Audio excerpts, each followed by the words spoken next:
आज हम review exercise करेंगे चैप्टर 4 की। क्वेश्चन है हमारे पास, general sales tax is paid by, कि जनरल सेल्स टैक्स कौन अदा करते हैं। पहले हमारे पास सेल्स में, दूसरा बायर, इंपोर्टर या एक्सपोर्टर।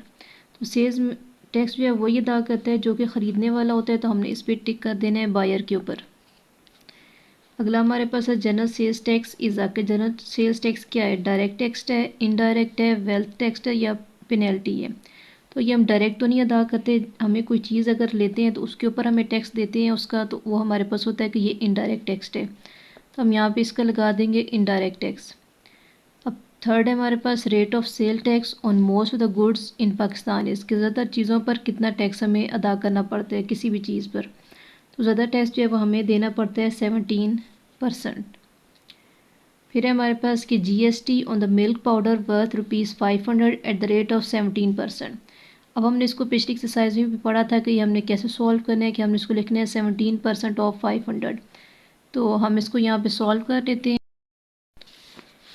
हम यहाँ पे इसको लिखते हैं कि ये 17% ऑफ 500।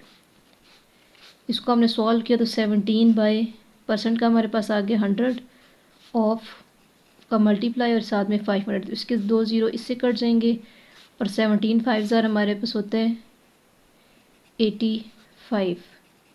तो हम यहाँ पे टिक कर देंगे 85 के ऊपर कि हमारे पास आया इसका आंसर 85। अब आगे हमारे पास कि output tax minus input tax, कि ये हमारे पास क्या होता है। तो हमने पढ़ा था कि हमारे पास जो आउटपुट में से अगर इनपुट को माइनस करते हैं तो हमारे पास आता है VAT। तो ये हमने यहाँ पे लिख देना है VAT यानी वैल्यू एडिड टैक्स। अगला क्वेश्चन है हमारे पास कि commission on amount ₹5 lakh eight the rate of 2%, कि हमारे पास अगर कमीशन हमारे पास तो 5 लाख रुपीज़ हो तो 2% कितना हम अदा करेंगे उसमें से। तो इसको भी हमने पिछले क्वेश्चन की तरह सॉल्व करना है, यानी 2% ऑफ 5 लाख। हम यहाँ पे इसको लिख लेंगे 2% ऑफ 5 लाख। अब परसेंट का हमने यहाँ पे लगाना है 100, ऑफ का मल्टीप्लाई और साथ में है 5 लाख। अब इसके 2 ज़ीरो हमारे पास इससे कट जाएंगे, तो हमने 2 5,000 हमारे पास होता है 10 और साथ में इसके 3 ज़ीरो आ जाएंगे, तो हमने यहाँ आ जाएगा हमारे पास आंसर 10,000। तो हमने इस पर टिक कर देना है यहाँ पर 10,000 के ऊपर। फिर हमारे पास है कि ज़कात ऑन ₹X, कि ज़कात जब वो X रुपीज़ हो हमारे पास तो कितनी ज़कात देंगे। अगर हम यहाँ X की वैल्यू फ़र्ज़ कर लेते हैं कि X हमारे पास 100 है, तो हम ये जो चारों वैल्यू इसमें X की वैल्यू 100 लगा के चेक करेंगे कि हमारे पास किस पे आंसर ज़कात का सही आता है। तो हमने पहले इस पे लगाना है 1.250। पहले हम यहाँ लिख लेंगे कि X की वैल्यू हमारे पास है 100। अब इसमें फर्स्ट ऑप्शन था हमारे पास 1.250 और X। अब X की जगह पर हमने लगाया यहाँ पर 100 और इसका अगर पॉइंट हम ख़त्म करते हैं तो ये हमारे पास आ जाता है पॉइंट का 1 और साथ में 2 ज़ीरो, और ये जो है ज़ीरो ये अगले स्टेप में यहाँ पे ऊपर चला जाएगा। हमारे पास ये हो जाएगा 1/250 मल्टीप्लाई 100 और साथ में ये वाला 100 आ जाएगा, तो मल्टीप्लाई इसका भी ये 100। अब कटिंग करेंगे, ये इसका ज़ीरो इससे ख़त्म होगा और 25 1 ज़ार 25 और 25 4 ज़ार 100। इन दोनों को मल्टीप्लाई अगर हम करते हैं तो हमारे पास आता है 10 4 ज़ार 40। तो ये हमारे पास आंसर सही नहीं है, हम अगले में लगा के चेक करेंगे इसको 5/2 में। इसका सेकंड ऑप्शन हमारे पास है 5/2x। अब हमने दोबारा x की वैल्यू लगानी है यहाँ पर 100। कटिंग करेंगे इसकी 2 1 ज़ार 2, यहाँ पे 2 5 ज़ार 10 और ये ज़ीरो पर चला जाएगा। तो हमारे पास आ गया यहाँ 50। अगर 50 को 5 से मल्टीप्लाई किया तो 5 0 ज़ार 0, 5 5 ज़ार 25। तो ये भी हमारे पास आंसर सही नहीं, क्योंकि हमें चाहिए था 25%। तो ये हमारे पास आ गया 250। अब सी वाले ऑप्शन में हम लगा के चेक करेंगे इसको 1/40x।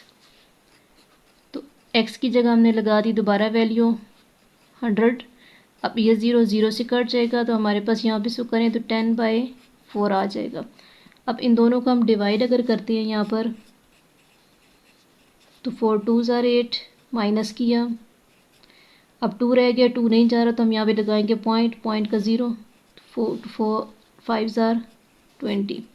तो हमारे पास इसमें आ गया ज़कात है कि 2.5, यानी कि अगर हम 1/40 को करते हैं तो हमारे पास इसकी वैल्यू सही आएगी 2.5। तो हम इसको टिक कर देंगे, ये आंसर हमारे पास आएगा 1/40x।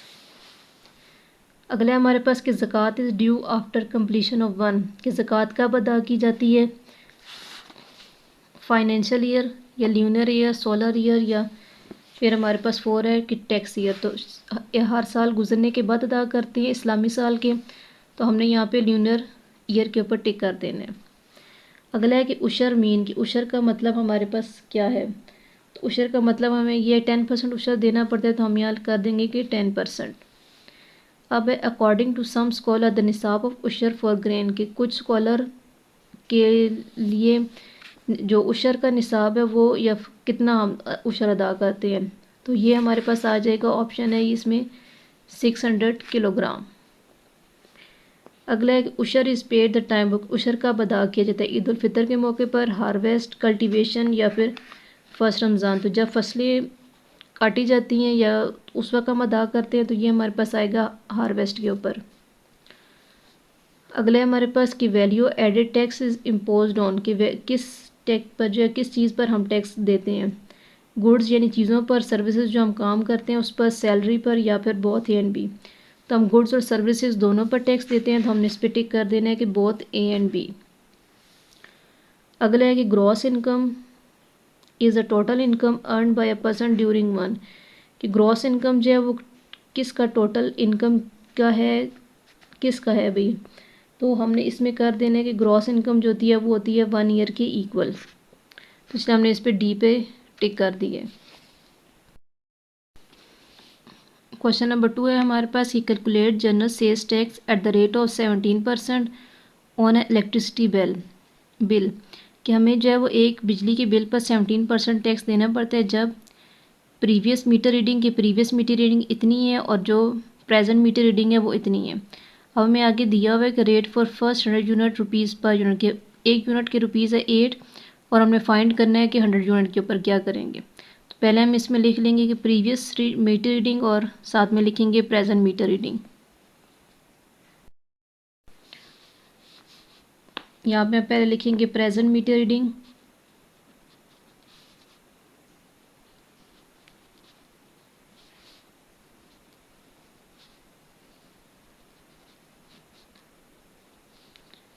ये हमारे पास थी यहाँ पर 4941, और हम यहाँ लिखेंगे previous meter reading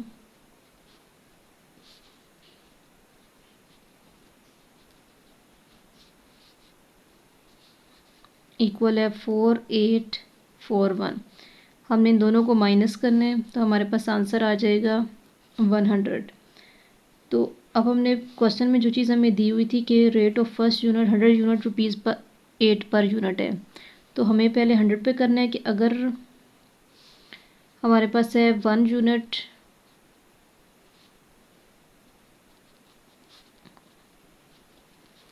rate equal है 8, तो हमें फाइंड करना था कि 100 यूनिट रेट क्या होगा। तो हमने 100 को 8 से मल्टीप्लाई कर लेंगे, तो ये हमारे पास आ जाएगा 800। अब जो हमारे पास ये 800 आया है, इस पर हमने टैक्स निकालना है, इस पर 17% टैक्स लगे तो कितना हमारे पास होगा। तो हम यहाँ पे इसको लिख लेंगे कि टैक्स इक्वल है, या हम यहाँ GST भी लिख सकते हैं, 17% क्वेश्चन में दिया हुआ था ऑफ 800, परसेंट का हम यहाँ पे लगाएंगे 100 और मल्टीप्लाई साथ में 800, कटिंग करेंगे 0 0 से कट जाएगा, और इसको मल्टीप्लाई करेंगे 8 7 ज़ा 56, यहाँ पे 5 कैरी जाएगा, 8 1 ज़ा 8 और 5 13।